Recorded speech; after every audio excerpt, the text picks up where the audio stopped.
The Ordovician period was a time of tectonic upheaval that followed the Cambrian period from 485 to 443 million years ago. Mean levels of O2 at this time were lower than today, and sea levels were on the rise, so much in fact that a shallow marine environment stretched from the present-day Gulf of Mexico into Ohio. Cincinnati was on the passive continental margin of Laurentia at 20 degrees south latitude, where carbonates precipitated in the warm water. This led to the deposition of thick limestone beds. Similar environments are found in the Bahamas and South Pacific Islands today. In the mid-Ordovician, the tectonic orogeny began as a volcanic island arc collided with the current-day east coast of North America. Isostatic loading created a fluxual basin, which became an inland sea. Thus, the tectonic orogeny caused a shift from shallow tropical marine to offshore depositional environment. The offshore environment of mid to late Ordovician Cincinnati was submerged beneath at least 150 feet of water. However, storms occasionally introduced high-energy currents and created distinct deposits. Turbidity currents during storms transported core sediments from higher on the continental slope. The Ordovician period had one of the warmest global climates on record. While Gondwana was moving southward, a string of volcanoes had formed along the margin of the Iapetus Ocean, which were exhausting massive amounts of carbon dioxide into the atmosphere. This caused the concentration of CO2 to reach as high as 7,000 parts per million, which in turn made the Earth become a large hotbox where ocean temperatures were predicted to have been near 45 degrees Celsius. Erosion of the tectonic mountains led to the transport of sediments to the west toward Cincinnati. These sediments formed the Queenston Delta as previously mentioned. Shale deposits in the upper Ordovician rocks exposed around Cincinnati make up the delta's distal portion. The Cincinnatian series of late Ordovician rocks around Cincinnati is composed of 750 feet of interbedded fossiliferous limestones and shales. We categorize this limestone as grainstone because it is composed of fragmented fossils with little matrix.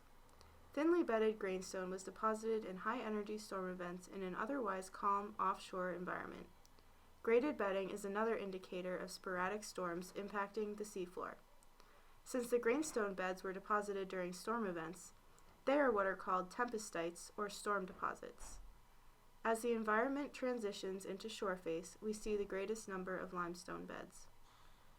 The rocks record changes in Ordovician fauna over time through the presence of abundant fossils. The rocks at Orphanage Road were deposited as part of the Coat Formation 6 to 7 million years before the end of the Ordovician. Located in the distal part of the Foreland Basin, the site received fine sediments from the tectonic mountains. The formation has beds of weathered shales alternating with resistant mixed carbonate siliciclastics and fossiliferous limestones. The fossiliferous limestones are grainstones of broken fossils. Resistant siliciclastic beds are tens of centimeters thick and closely spaced in the base and top of the section.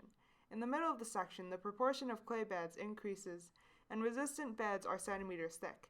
Some resistant beds contain visible waveforms or curved bottoms. Grainstone deposits are lens-shaped and show abrupt contacts with siliciclastic units. The dominance of shales indicates offshore environment within storm base.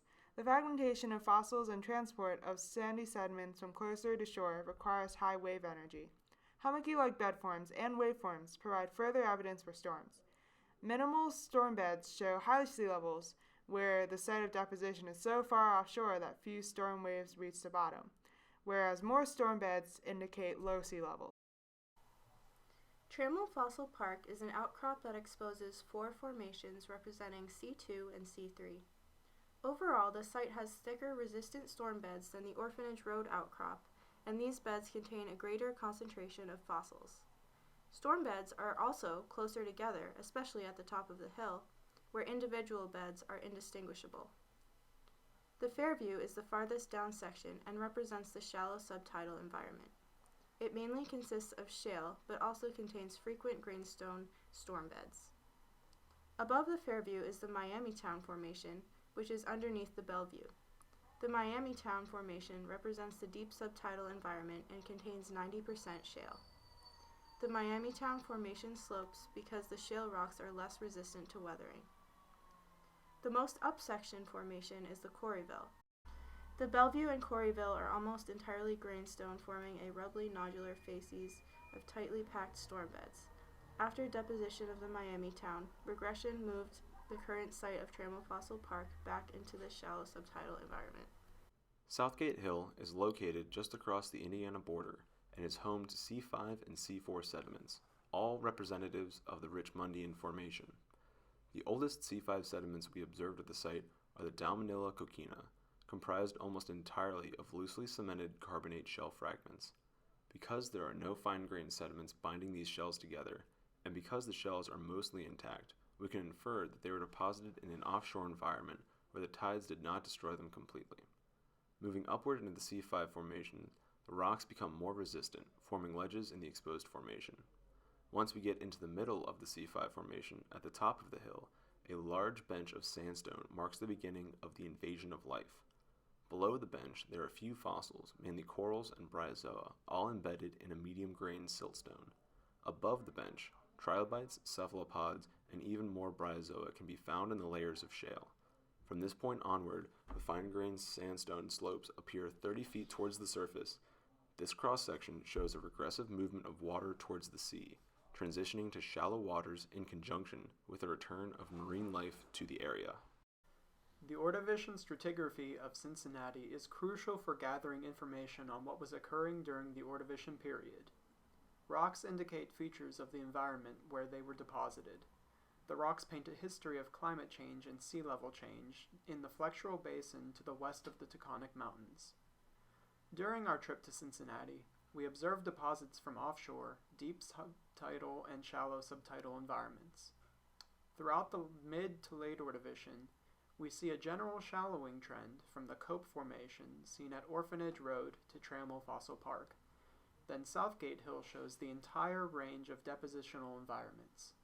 We can correlate our knowledge of paleoenvironment with the fossil record to determine how life responds to environmental change.